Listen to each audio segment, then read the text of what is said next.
Hi! ఈరోజు 'పొదరిల్లు' సీరియల్‌లో ఏం జరిగింది? ఇది రివ్యూ గాదు. ఏం జరిగిందో చెప్పడమే గాబట్టి, ఈరోజు ఎపిసోడ్‌లో ఏం జరిగింది? ఒక స్టోరీ లాగా చెప్పేస్తా నేను. అంటే ఎనకది ముందు, ముందు వెనకది గాకుండా ఒక లైన్‌లో ఎళ్ళిపోతాను నేను. ఇకపోతే చక్రి రెండో అబ్బాయి చక్రి గదా! ఆ చక్రి వచ్చేసి కారు డ్రైవ్ చేసుకుంటా వస్తూ ఉంటాడు. వచ్చేసరికి ఒక అమ్మాయి కారు ఆపి, "ఆపండి." ఆపితే, "ఏంటి మేడం మీకు నేను ఏ విధంగా సహాయపడగలను?" అని అడిగితే, "ఏంటి ఒక టెలికాలర్ లాగా మాట్లాడుతున్నావేంటి?" అనేసి ఆ అమ్మాయి అంటుంది. అనేసి, "ఈ కారు బోర్డ్ మీద రాసున్నది నిజమేనా?" అంటే, "ఏం మేడం స్పెల్లింగ్ మిస్టేక్స్ ఏమన్నా ఉన్నాయా?" అంటే, "కాదు 50% డిస్కౌంట్ ఇస్తారని చెప్పారు కదా! అది నిజమేనా?" అంటే, "అవునండి." ఎక్కండి ఎక్కడికెళ్ళాలి అని అడుగుతాడు. తార్నాక పోవాలంటే, ఈ గోల్నాక దాటుకొని నెక్స్ట్ వెళ్తే తార్నాక వచ్చేస్తుంది. అంటే, "ఆ రూట్‌లో వెళ్ళమంటారంటే" "ఓకే వెళ్ళండి" అంటుంది. ఇంకా అడుగుతా, ఓహో! పెళ్లి కాలేదుగా మనం సెట్ చేసుకుందాం అనుకునే ఉద్దేశంతో, "నా గురించి మీరేమనుకుంటున్నారండి?" అంటే, "ఏమనుకోవాలి మీ గురించి" అంటే, "నేను డ్రైవర్‌ని అనుకుంటున్నారా?" అంటే, "పైలట్ అనుకోమంటారా అండి మిమ్మల్ని" అంటుంది. "లేదు లేదు నాకు 30, 40 కార్లున్నాయి. వాళ్ళు అంతా బిజీగా ఉన్నారు కాబట్టి నేను డ్రైవ్ చేసుకుంటున్నాను" అని చెప్పంటే, "ఓహ్! అవునా? అంటే మీకు పెళ్లయిందా అండి?" అంటే అడుగుతాడు. "పెళ్ళా? కాలేదు. ఎందుకు?" అని అడుగుతుంది ఆ అమ్మాయి. అడిగితే, లేదు మీ ఇంటికొచ్చి నేను మాట్లాడదాం అనుకుంటున్నాను. మీరు నాకు నచ్చారు" అంటే, "ఓహ్! నేను నచ్చానా? నేను ఇప్పుడెలా ఉన్నానంటే మీకు 30, 40 కార్లున్నాయి గదండీ! ఓకే. నాకు పర్వాలేదు" అనేసి ఆ అమ్మాయి అంటుంది. అనేసరికి, "సరే అండి మీ అడ్రెస్ చెప్పండి మీ ఇంటికొస్తామంటే" "ఎందుకు?" అంటే, "పెళ్లి సంబంధం మాట్లాడడానికి" అంటే, "ఏయ్ బుల్‌షిట్ నాకు పెళ్లి, పిల్లలు ఇలాంటివన్నీ నాకిష్టం లేదు" అని జెప్పేసి అమ్మాయి అంటుంది. అంటే, "అదేంటండి?" అంటే, "అవును. నాకు ఇలాంటివి ఇష్టం లేదు. నీకు 30, 40 కార్లున్నాయి గాబట్టి మనిద్దరము లివ్ ఇన్ టుగెదర్ అయితే నాకు ఓకే" అంటుంది. వామ్మో! నాకొద్దమ్మా. నాకొచ్చేసి ఒక అందమైన అమ్మాయి కావాలి. మా ఇంటిని చూసుకునే అమ్మాయి గావాలి గానీ, నీలాంటి ఆధునికమైన అమ్మాయి నాకు వద్దు అనేసి దిగేయి మధ్యలో అంటాడు. "అదేంటిది అక్కడ తార్నాక పోవాలి గదా! ఎందుకు గోల్నాకలోనే దించుతున్నావంటే" "నువ్వు మధ్యలోనే అబ్బాయిల్ని వదిలేస్తావు గదా! అందుకే నేను గూడా వదిలేస్తున్నాను. దిగేసి పో" అని జెప్పేసి అంటాడు. ఇంక తనలో తనే మాట్లాడుకుంటాడు. "అది చూసావా ఇదేంది పవిత్ర బంధం అంటే కలిసుందాం రా" అంటుంది. ఓరి నాయనో! నాకొద్దు అనుకున్నాడు. సేమ్ టు సేమ్ బాలు ఎలా మాట్లాడతాడో అలాగే కామెడీ విధానం గాని అంతా అలాగే మాట్లాడుతున్నాడు. ఇంక నెక్స్ట్ కట్ చేస్తే ఇంక హీరోయిన్ మా మహాలక్ష్మి. మహాలక్ష్మి తనలో తానే ప్రాక్టీస్ చేసుకుంటుంది. "నాన్న నాకీ పెళ్లి వద్దు నాన్న. నాకీ పెళ్ళంటే నాకిష్టం లేదు నాన్న" అని ఎలా చెప్పాలనేసి అద్దం ముందు నిల్చొని, "నాన్న మీరు గాని నాకీ పెళ్లి చేశారంటే నేను పోలీస్ స్టేషన్‌కెళ్ళేసి మీ మీద కంప్లెయింట్ ఇస్తాననేసి" "అయ్యయ్యో! వద్దు వద్దు. నాన్నకి నేనంటే ప్రాణం కదా! ఇలాంటివేమి చెప్పకూడదు" అనుకోని, "సరే నాన్న నాకు చున్నీ పట్టుకొని అడుగుతున్నాను నాన్న. నాకు ఈ పెళ్లి వద్దు నాన్న నాన్న" అని ఏడుస్తుంది.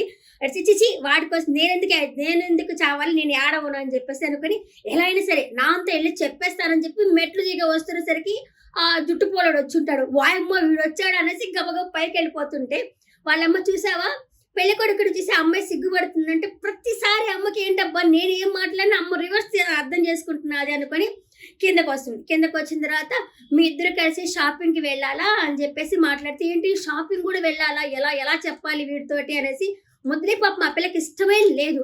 ఇంకా వాళ్ళ అన్నంటాడు, "ఇప్పుడు ఏది చేసినా సరే ఎండ్ ఆఫ్ ది డే పెళ్లి చేసుకోవాలి గదా! ఎందుకు ఈ సంపాదన" అనేసరికి వాళ్ళ వాళ్ళ వదినండి అంటుంది, "అందరూ సంపాదన కోసమే చేయరండి. కొన్ని యాంబిషన్స్ అన్నీ ఉంటాయి గదా! అది తీర్చుకోవాలి గదా!" అనేసరికి ఆయన ఒప్పుకోడు. ఇంకా వాళ్ళ నాన్నుండి చెప్తాడు మహా వాళ్ళ నాన్న, "అరే!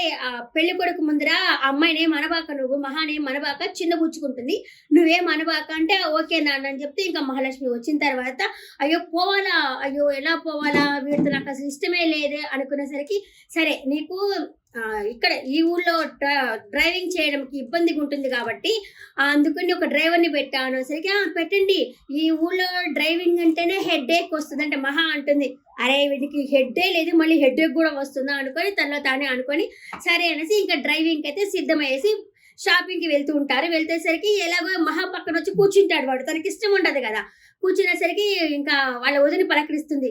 వాళ్ళెవరైనా అనేసరికి ఆముండేసి మా ఆయన నిద్రపోతుంటాడు. "నువ్వే భూషణ్" ఇట్లా వీడి పేరు. "భూషణ్ నువ్వొచ్చేసి డ్రైవ్ చెయ్యి" అనేసరికి ఇంకా అతనొచ్చేసి డ్రైవింగ్ జేయడానికి రెడీ అవుతాడు. ఇంకా కట్ చేస్తే వేరే ఫ్యామిలీని చూపిస్తారు. ఎవరు చక్రి వాళ్ళ నాన్న వాళ్ళ ఫ్యామిలీని చూపిస్తారు. దోసలేసి ఇస్తా ఉండేసరికి ఆయన అసలు సీరియస్‌నెస్సే లేదబ్బా! వాళ్ళ ఫాదర్ అయితే. ఎంత పాజిటివ్‌గా తీసుకుంటున్నాడు. నాకు సూపర్ అనిపిచ్చాడు.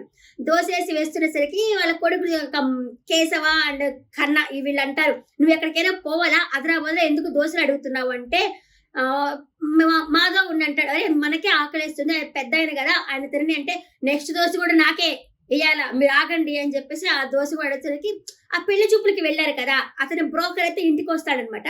బ్రోకర్ ఇంటికి వచ్చేసి, ఇదిగో వాళ్ళు నీకు నచ్చావంట అంటే, ఎందుకు నచ్చదు, ఇది వడలేసి ఇచ్చారు కదా, చిల్లు పెట్టి కూడా ఇచ్చాడు కదా, నచ్చుతారులే అంటే, ఈ ఇల్లుని రిపేర్ చేసుకోవాలా అంటే కొంచెం సరి చేసుకుని అయితే వాళ్ళు వచ్చి చూస్తారంటే ఇల్లు అంటే, వాళ్ళ నాన్న అంటాడు, అలా అయితే ఈ పెళ్లి జరిగేదే కదలే, ఎందుకంటే ఈ వీధి చివరన ఉంది, ఆ పర్మిషన్ లేకుండా ఇల్లు కట్టడానికి లేదు, ఈ పెళ్లి అయితే అసలు జరిగే ఉద్దేశమే లేదులే, జరిగేది కాదులే అని చెప్పేసి అంటే, ఆ పెళ్లిలో బ్రోకర్ అంటాడు, ఏంటి అసలు ఈయన మీ నానేనా, శుభం పలకం అంటే ఏదేదో మాట్లాడుతున్నాడు ఏంటి, లేదు మేము కేశవ వాళ్ళంతా మేము లేదు, మేము తీసుకొచ్చి పెంచుకుంటున్నాంలే ఆయన్ని అని చెప్పేసి అని జోకేస్తారనమాట. ఇంకా జరిగేది కాదు, సరే ఇదిగో ఇలా అయితే పెళ్లి కుదరదు, అమ్మాయికి నచ్చారంటే ఆ ఇల్లు కొంచెం బాగుపడాలా అని చెప్పేసి ఆయన అయితే వెళ్ళిపోతాడు. ఇంకా కట్ చేస్తే వీళ్ళు బయలుదేరి వస్తూ ఉన్నారు కదా, ఆ వస్తూ ఉన్నప్పుడు ఆయనకి మామూలుగా రైడ్కి పోవాల్సింది కొంచెం హారన్ కొట్టుకొని రావాలి, అలా హారన్ కొట్టుకోకుండా పోయేసి ఆ చక్రి కారుకి అయితే గుద్దుతాడనమాట. గుద్దిన తర్వాత అంటే ఆ చక్రి వేరే ప్యాసింజర్ తీసుకొని వస్తుంటాడు, ఆ చక్రి కారుకి గుద్దిన తర్వాత ఆయన దిగేసి, ఎవరు భూషణ్ దిగేసి, హే బుద్ధుందా నీకు, బుద్ధి లేదా, కళ్ళేమో నెత్తిన పెట్టుకొని ఉన్నావా, స్టూపిడ్ ఈడియట్ అని చెప్పి మాట్లాడేసరికి కొంచెం మర్యాదగా మాట్లాడండి, మీరే కదా నాకు కారు వచ్చి గుద్దింది అనేసి చక్రి అంటాడు. అది చొక్కా పట్టుకోవడానికి పోయేసరికి ఇంకా మహా దిగుతుంది, కారు నుంచి దిగేసి, తప్పు ఎవరిదో కాదు, మీదే తప్పు, అతనేమో కరెక్ట్గా ఉన్నాడు, మన కారు ఎక్కడుంది, వాళ్ళ కారు ఎక్కడుంది, తప్పు నీదే అనేసరికి ఇంకా చక్రికి 1000 ఓట్లు వెలుగుతుంది అనమాట. మహాను చూడంగానే కొట్టుకుంది గుండె అన్న సాంగ్ వేసుకుంటాడనమాట. అంతే ఈ రోజు జరిగిన ఎపిసోడ్. నెక్స్ట్ స్టెప్ లో మళ్ళీ కలుస్తాను. బాయ్.